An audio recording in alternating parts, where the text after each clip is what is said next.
नमस्कार। Colonel Ajay CO Ajay Astro Money Group First Global Astro Finance digital channel से आपसे मुखातिब होता हूं। आज है 15 जुलाई सन 2024 सोमवार। दोस्तों, अजय एस्ट्रो मनी ग्रुप देश का पहला चैनल है जो दलहन तिलहन मसाला कपास अनाज कच्चा तेल सोना चांदी और मेटल बेस फेरस और नॉन फेरस मेटल पर लगातार अपडेट और विश्लेषण आप तक पहुंचाता है। दोस्तों, खबर ये निकल के आ रही है कि केंद्रीय कृषि और किसान कल्याण मंत्रालय के अनुसार तुअर की बिजाई में शानदार इजाफा हो रहा है। जानिए पूरी रिपोर्ट विस्तार से। दोस्तों, इससे पहले हम आगे चले, एक शुभ सूचना। हमारा साप्ताहिक अखबार ग्लोबल बिजनेस न्यूज देश विदेश में काफ़ी पॉपुलर हो रहा है और देश विदेश से काफ़ी बड़ी संख्या के अंदर इसको सब्सक्राइब कर रहे हैं। आप भी सालाना 3,000 रुपये शुल्क देकर हमारा साप्ताहिक अखबार ग्लोबल बिजनेस न्यूज को आप सब्सक्राइब कर सकते हैं। आज ही आप संपर्क करें। इसमें लगभग सभी कमोडिटीज़ के साप्ताहिक अपडेट्स, डेली मंडियों के भाव व्हाट्सएप पर उपलब्ध हो पाएंगे। दोस्तों, खबर निकल के आ रही है कि केंद्रीय कृषि और किसान कल्याण मंत्रालय की बात माने तो 5 जुलाई तक के आंकड़ों के अनुसार तुअर की बिजाई में पिछले साल के मुकाबले लगभग 4 गुना का इजाफा देखा गया है। पिछले साल 5 जुलाई तक 4,09,000 हेक्टेयर में बिजाई के मुकाबले इस साल 2024 में लगभग 4 गुना बढ़कर 20,82,000 हेक्टेयर में हुई है। यानी 4,09,000 के मुकाबले 20,82,000 की बिजाई। इसमें कर्नाटक में पिछले वर्ष में 2,21,700 हेक्टेयर के मुकाबले 12,50,600 हेक्टेयर में हुई है। यानी कर्नाटक में 2 के मुकाबले 12 लाख।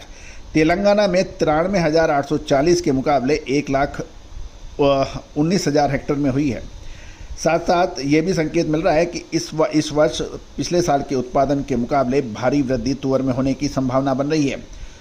कुल उत्पादन में कितनी वृद्धि होगी, क्या स्थिति होगी, ये तो साउथ वेस्ट मानसून यानी दक्षिण पश्चिम मानसून के समाप्ति के ऊपर आधारित है। लेकिन बिजाई के आंकड़ों को देखते हुए सरकार काफ़ी पॉजिटिव और सकारात्मक रुख रख रही है। गौरतलब है कि सरकार ने खरीफ सीजन में तुअर की खरीद का न्यूनतम समर्थन मूल्य पर 100% तक खरीदारी करने का आश्वासन दिया है और साथ साथ नाफेड और एनसीसीएफ के किसानों का पंजीकरण प्रारंभ किए जाने से तुअर की बुआई में काफ़ी सक्रियता बढ़ी है और किसान हो गए हैं।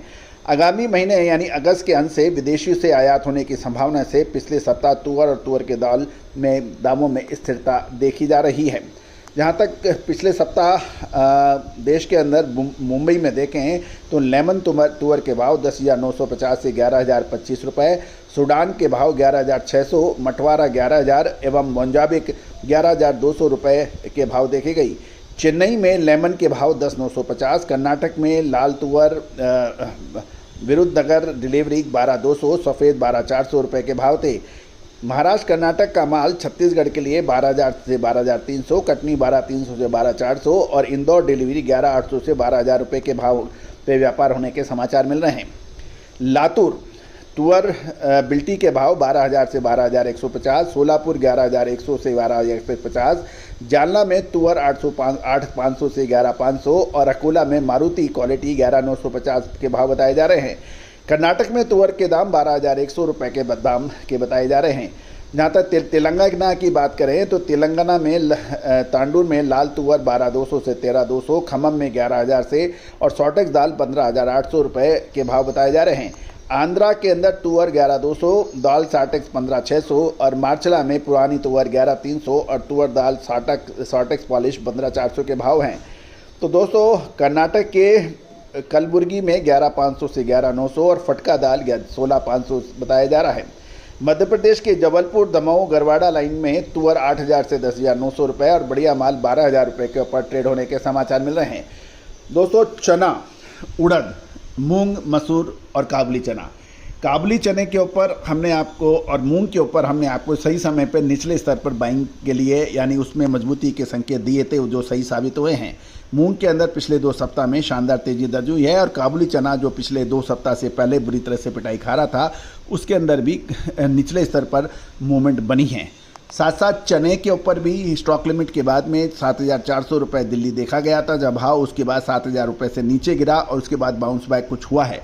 तो दोस्तों चना, उड़द, मूंग, मसूर, तुअर इन सभी पर विशेष रिसर्च रिपोर्ट उपलब्ध है जो सहयोग राशि अदा करने पर आप तक पहुंच सकती है। यदि आप मिलर्स हैं, स्टॉकिस्ट हैं, होलसेलर्स हैं तो हमारी रिसर्च में आपकी भागीदारी आपको मार्केट से अपडेट रखता है और समय समय पर आपको सही रिसर्च आपको उपलब्ध कराता है।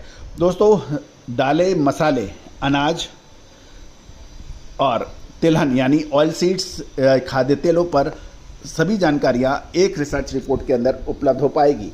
दोस्तों आपने हमारे चैनल को बहुत प्यार और सम्मान दिया है। यदि आप हमारे चैनल पर नए हैं और आपको हमारा चैनल पसंद आता है तो लाइक और सब्सक्राइब करना बिल्कुल ना भूलें। All the very best, good luck.